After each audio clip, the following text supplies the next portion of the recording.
రాష్ట్ర ఐటీ శాఖ మంత్రి కేటీఆర్ వనపర్తి జిల్లా పర్యటన నేపథ్యంలో రాష్ట్ర వ్యవసాయ శాఖ మంత్రి తన నివాసంలో మీడియాతో సమావేశాన్ని నిర్వహించారు. ఈ సందర్భంగా మంత్రి మాట్లాడుతూ దక్షిణ తెలంగాణ రాష్ట్రంలో వనపర్తి అభివృద్ధిలో అగ్రగామిగా ఉండబోతోందని అన్నారు.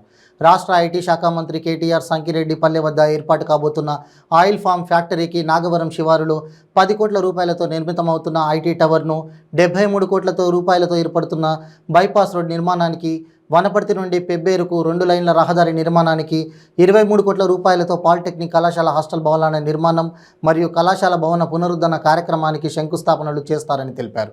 అనంతరం పాలిటెక్నిక్ కళాశాల మైదానంలో ఏర్పాటు చేసిన భారీ బహిరంగ సభలో మంత్రి కేటీఆర్ ప్రసంగిస్తారని, ఈ సభను అందరూ జయప్రదం చేయాల్సిందిగా ప్రజలకు విజ్ఞప్తి చేశారు.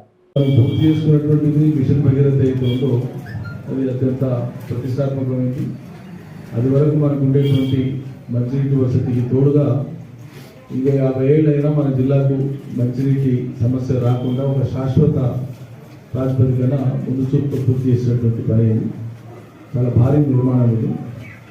నీటికి, తాగునీటికి భవిష్యత్తులో ఇంకెన్నో వేయడానికి కూడా ఇబ్బంది ఉండదు, ఎటువంటి ఇబ్బంది ఉండదు. ఈ స్కీమ్ ఆపరేషన్ అయినాక అవసరం ఉంటే 15 రోజులు, 4 రోజుల్లో స్పెషల్ డ్రైవ్ పెట్టి అటువంటి ఉంటే చిన్న చిన్నగా రెక్టిఫై చేస్తాం. పెద్ద ఇష్యూ రాదు. 4 లొకేషన్స్లో ఒక లొకేషన్ ఇదివరకే ప్రారంభించినాం కాబట్టి 3 లొకేషన్స్ కూడా మనం ప్రారంభిస్తున్నాం. గవర్నమెంట్లతో పాటు తెలంగాణలో ఇప్పటికీ ఒక 3-4 అద్భుతమైన టౌన్ హాల్స్ నిర్మాణమైనవి.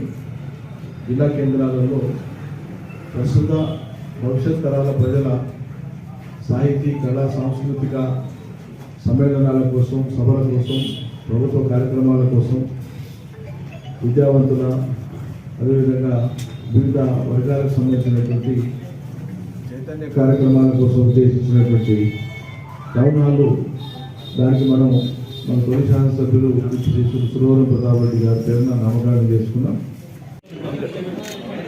మన ప్రాంతంలో ప్రత్యేకించి మన నియోజకవర్గంలో రాష్ట్ర ప్రభుత్వ పక్షాన చేపట్టిన కార్యక్రమాలు కానీ, ప్రారంభోత్సవాలు చేసుకోబోయేటువంటి కార్యక్రమాలు కానీ, ఈ వనపర్తి చరిత్రలో శాశ్వతంగా నిలిచిపోయేటువంటి పనులు, అవసరాలను, భావి అవసరాలను దృష్టిలో పెట్టుకొని మొదలుపెట్టినటువంటి పనులు. ఇవి పట్టణ ప్రజలు మాత్రమే కాక ఈ జిల్లా ప్రజలకు, చుట్టుముట్టు ఉండేటువంటి అనేక మండలాల, గ్రామాల ప్రజలకు కూడా సౌకర్యార్థంగా ఉండేటువంటి ఒక జిల్లా కేంద్రం అపురూపంగా రూపుదిద్దుకునేదానికి ఇవన్నీ కార్యక్రమాలు కూడా తోడ్పడతాయి. ప్రోగ్రామ్స్ను చూసేటట్లు, వాచ్ చేసేటట్లు, వార్తలు కవర్ చేసుకునేటందుకు వీలుగా మీకు అవసరమైనటువంటి వాహనాలు ఏర్పాటు చేస్తాం. దాంతోపాటు మధ్యాహ్నం భోజనం బ్రేక్లో మేము వేరైపోతాం, మీరు వేరైపోతాం. ఎందుకంటే సెక్యూరిటీ ఇతరత్ర అంశాల పరంగా ప్రభుత్వం వాళ్ళు పెట్టేటువంటి ప్రభుత్వ కార్యక్రమం కాబట్టి కొన్ని పాటించాల్సి వస్తుంది, తప్పని పరిస్థితి. రందిమల్ల షాంపు తోడుగా మన రామస్వామి ఉంటాడు. మనం ఇప్పుడు ఒక భారీ ఆయిల్ పామ్ ఫ్యాక్టరీని సంకిరెడ్డిపల్లి శివారులో శంకుస్థాపన చేస్తున్నాం. ప్రీ యూనిక్ అనేటువంటి కంపెనీ వాళ్ళకి అలాట్ అయింది మన జిల్లా. సో ఆయిల్ పామ్ ఇక్కడ ఎవరైతే కల్టివేషన్ చేసిన రైతులు ఉన్నారో వాళ్ళది ఫ్రూట్ రానికి ఇంకొక ఏడాది అర్థం పడుతుంది. 2 ఏళ్ల లోపు ఫ్రూట్ స్టార్ట్ అవుతుంది. ఆ లోపు ఆయిల్ పామ్ ఫ్యాక్టరీ ఇక్కడ తయారవుతుంది. అది 76 కోట్లతో మంజూరైంది.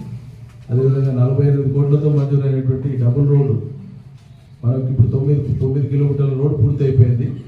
పెబ్బేరు వనపర్తి మధ్యలో ఇంకో 9 కిలోమీటర్ల రోడ్ పూర్తి కావాల్సి ఉంది. దానికి ఇప్పుడు 48 కోట్ల రూపాయలు మంజూరైంది. ఆ పనులు కూడా ప్రారంభమవుతాయి. దానికి కూడా శంకుస్థాపన ఉంటుంది.